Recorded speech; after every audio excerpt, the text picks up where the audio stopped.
Hello welcome to my channel Anusha vlogs. అయితే భోగి పండుగ video అయితే పెట్టినా కదా, అస్సలు చాలా రోజులు అయినమాట వీడియోస్ అస్సలు సరిగ్గా అయితే పెడతలేను. ఇది సంక్రాంతి పండుగ, నెక్స్ట్ కర్రీ పండుగ రోజు ఏం చేసినామో ఆ వీడియో అయితే ఇది మొత్తం ఉంటుంది అనమాట. జస్ట్ చిన్న షార్ట్ లాగా అయితే పెడుతున్నాను. ఇంకా సంక్రాంతి రోజు అయితే ఇంకా ఇంట్లో అయితే భక్షాలు చేసి దేవుడికి అయితే పెడతాము.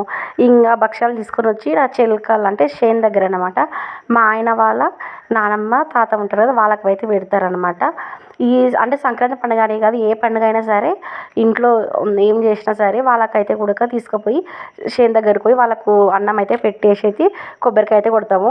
ఇంకా నెక్స్ట్ డే అయితే ఇంకా ఫస్ట్ టైం అనమాట నేను ఎవరు హెల్ప్ లేకుండా చికెన్ బిర్యానీ అయితే చేసిన.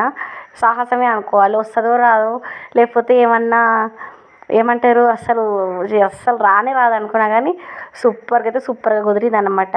ఫస్ట్ అయితే చికెన్ ఒక 3 kgs చికెన్ అయితే తీసుకొని మంచిగా అంటే లెగ్ పీస్లు అవన్నీ తీసుకొని ఇంకా సగం ఉడికించుకోవాలి. అన్ని మసాలాలు వేసి కలిపెట్టుకొని సగం ఉడికించుకోవాలి. తర్వాత రైస్ ఉడక బిర్యానీ మసాలా అన్నీ వేసుకొని ఒక అన్నం ఉడక సగం ఉడికించుకున్న తర్వాత ఇంకా చికెన్ పైన ఉడికిన చికెన్ పైన అన్నం వేసేసి పైన ఫ్రైడ్ ఆనియన్స్ ఇంకా పుదీనా కొత్తిమీర నిమ్మకాయ రసం అన్నీ వేసి ఒక 20 నిమిషాలు దమ్ వేసుకోవాలి.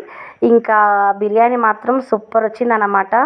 ఇంకా అస్సలు ఎక్స్పెక్ట్ చేయలేదన్నమాట, ఇంత మంచిగా చేశాను. నా మీద నాకే అంత నమ్మకం ఉండే వస్తుందా రాదా అని, కానీ సూపర్గా వచ్చిందన్నమాట.